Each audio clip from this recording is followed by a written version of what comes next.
Le harcèlement est une infraction qui est caractérisée par un comportement de violence qui peut être psychique, physique ou psychologique, et répété surtout, et qui peut avoir comme conséquence de causer des torts aux victimes.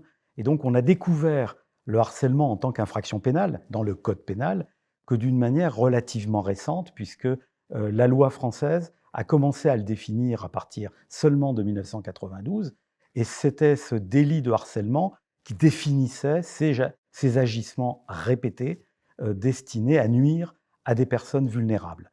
Alors il y a une série de lois qui ont permis de cerner les différents contours du harcèlement qui aujourd'hui a pris dans notre société une place très importante puisque personne n'est vraiment à l'abri. On peut noter par exemple qu'après la loi sur le harcèlement en général, on a eu une loi sur le harcèlement moral, le harcèlement au travail, on a eu le harcèlement sexuel bien sûr et on a eu le harcèlement scolaire et celui qui aujourd'hui est sans doute le plus présent, c'est le cyberharcèlement qui peut se dérouler partout, notamment à l'école, on va y venir, mais qui utilise les moyens numériques. Donc on a maintenant des lois qui sont précises sur ce qu'est vraiment l'infraction de harcèlement. Et c'est d'autant plus important qu'on a aujourd'hui un volume de plaintes devant les juridictions pénales qui augmente constamment. Les sondages les plus récents indiquaient que 20% des Français pensaient avoir été un jour victimes de harcèlement. En fait, quand on commence à voir de plus près, on va être obligé de réfléchir à comment établir la réalité du harcèlement. Et cette réalité va passer par la démonstration d'abord d'une volonté de nuire. Et elle peut, cette volonté de nuire, être indifférente du genre, de la qualité des personnes qui sont visées. L'important, c'est d'avoir des comportements qui sont violents. Ils peuvent se passer en direct, verbalement, par exemple dans une cour de récréation, ils peuvent se passer par téléphone, ils peuvent se passer aussi, bien entendu, par les réseaux sociaux. Et donc le harcèlement peut s'infiltrer partout, et le travail qui va être mené par les services chargés de la protection des plus vulnérables va tourner autour de deux idées en réalité. La première, c'est de faire de la prévention et d'aller là où les personnes vulnérables sont le plus souvent recherchées par les harceleurs.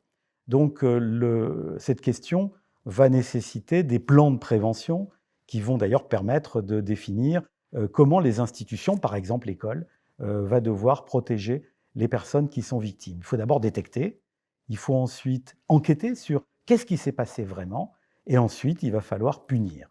Alors un mot sur les punitions, parce que le harcèlement étant une infraction, aujourd'hui la loi française le punit sévèrement. Elle le punit dans tous les cas de figure, dès que c'est établi et qu'on a identifié un auteur. Bien entendu, la gravité va dépendre de l'état de vulnérabilité des personnes.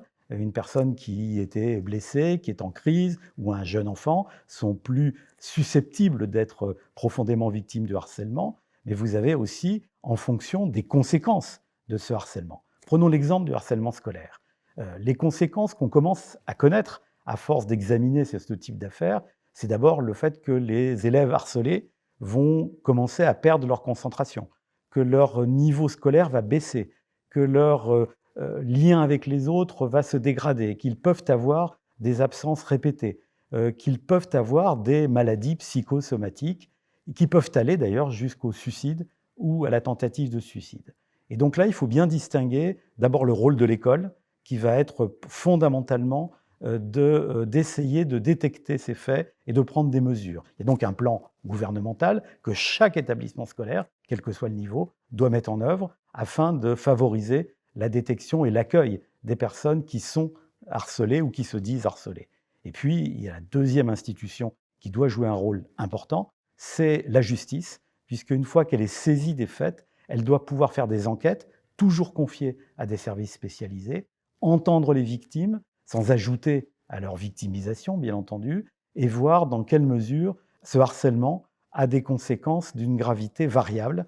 Et il faut savoir qu'on peut avoir pour les mineurs, puisque le harcelé est souvent un mineur, mais c'est aussi le harceleur, dans le cadre scolaire, qui est un mineur. Lorsque le mineur a moins de 13 ans, c'est la justice des mineurs qui va s'en saisir et qui va pouvoir prononcer des sanctions du type médiation, du type travail d'intérêt général, du type suivi psychologique. Et s'il a plus de 13 ans, on peut commencer à parler, pour les cas les plus graves, de peine d'emprisonnement et de peine de prison le cas échéant et d'amende. Ça peut aller jusqu'à 10 ans de prison si le harcèlement a eu pour conséquence le suicide du harcelé. Un autre point important, c'est que la loi aujourd'hui prévoit dans ses plans de prévention et dans les recherches de répression une responsabilité civile des parents du harceleur. Alors, le harceleur étant quelqu'un qui, étant mineur, n'a généralement pas de revenus, et c'est donc les parents qui vont être invités à prendre des mesures de précaution, de recourir notamment à toute une gamme de mesures qui peuvent être mises en œuvre par les services sociaux, comme par exemple des stages d'empathie, des stages de reconstruction sociale, éventuellement des sanctions pécuniaires, et donc c'est toute la société qui doit être mobilisée pour éviter que le harcèlement, une fois qu'il s'est produit, eh bien, se développe et s'enracine. Et donc aujourd'hui, dans le travail d'éducation des enfants, cette composante de violence psychique ou psychologique doit être prise en compte. Et dans le cadre de l'action de la justice, eh bien, elle prend une place importante parce que c'est une violence contre les personnes et qui touche à toutes les formes de discrimination. Voilà pourquoi aujourd'hui, on doit et on peut parler du harcèlement comme d'une politique publique dynamique. S'agissant de cette infraction proliférante, il ne faut pas perdre de vue que la loi prévoit de manière très précise que lorsqu'il y a une pluralité d'auteurs, ce qui est souvent le cas, les peines seront plus importantes. De même, on rappelle que la complicité, le fait d'avoir donné des moyens pour favoriser, par exemple, le harcèlement sur les réseaux sociaux, est puni des mêmes peines que le harcèlement lui-même. Donc, ce qui veut dire que personne ne peut prétendre qu'on peut être indifférent à un fait de harcèlement dont on est témoin.